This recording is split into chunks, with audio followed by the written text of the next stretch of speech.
She starts putting the pieces together. When she confronts Lucas, he doesn't deny it at all. That is the final piece, that he can't be in the light. He grabs a vase and he throws it against the wall. You're a monster. He crumples the letter and drops it. She has changed him. He wants her to know that what they had was real. And real love changes people. You were my dream.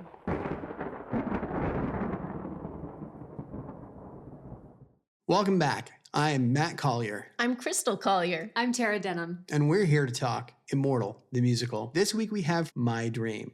This is Lucas's lament. At the end of one cut, Lucas had put Justine into a trance. Hush, don't look, don't see this. It's a bad dream. It will be over soon. The trance doesn't hold for her. We established that in my first. She starts to remember little snippets of the carriage accident. Between these songs, Phineas took Justine into the town. She met Elizabeth, Lucas's most recent victim, and she starts putting the pieces together. She doesn't want to believe it, but she's starting to make these conclusions for herself, just like her uncle wanted. She goes to confront Lucas. When she arrives, she has his cloak with her because he left his cloak to protect this victim. It was raining. As she comes in, Miriam, who is Lucas's head servant, sees it and says, "Oh, he left his cloak with you." That's the confirming moment for Justine. Lucas sees that she has the cloak. Justine asks if it's his. Lucas is already determined that he is too dangerous for her. The best way is to just tell her everything. She hands him the cloak. He says yes to shield her from the rain. He was going to confess the night of the carriage accident. He came to the determination after one cut that he needed to be out of her life. Justine was so excited to tell him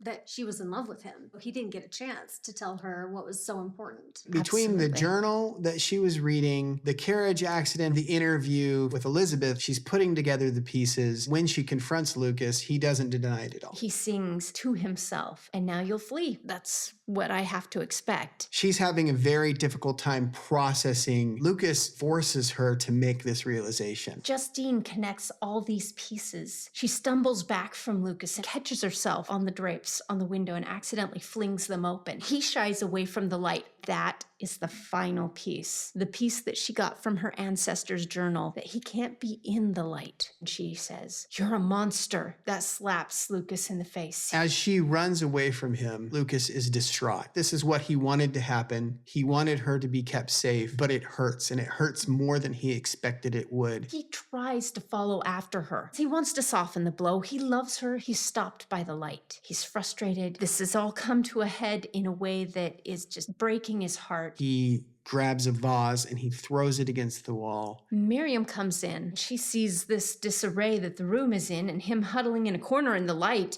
Oh no, what happened here? She closes the drapes. He regains his composure and he informs Miriam that they need to leave. Justine knows it is only a matter of time before Phineas and the entire town knows. They will be coming for him. Pack my bags. That's where we come into the song, My Dream, Lucas's lament. He's had a glimpse. He feels like for a second he got to be human again. He got to stand in the light, and he's grateful for this experience. This woman will always be in his heart, no matter where he goes, no matter what he does. This love has to hit him so incredibly hard. If it took 300 years to get to this point, how many hundreds of years is it going to take to get over it? He doesn't feel sorry for himself. He's grateful that he finally had a chance to love. If you love something, you let them go. That's what he's doing for Justine. He is making this grand gesture of pure and true love because he doesn't want to put her in danger. And that is such a brave thing. In the middle of this song, between verses, Lucas goes to write Justine a letter of farewell. He wants her to know that what they had was real. It wasn't a lie. He wasn't trying to deceive her. He wasn't trying to take advantage of her. He just can't get the right words. He crumples the letter and drops it. "You were my dream." He just wants Justine to know she has changed him. And real love changes people, even if you're immortal. This song used to be where intermission started. Where does the main character motivation change? Phineas being the narrative character, his major change was right after one cut. The start of his major change. Good choice in switching it. Ending that first act with the scream really is important. It's going to make you want to come back and see what happens. Thank you for joining us today. You can watch My Dream by clicking in the links in the description, in the comment section below, and at the tile at the end of the video. Join us next week when we have Justine's counterpart to this song, Who Is This Man?, where she has to make a decision. Is Lucas the man she loves, or is he the monster that she's been reading about in her ancestor's journal? We would love for you to like, share, and subscribe.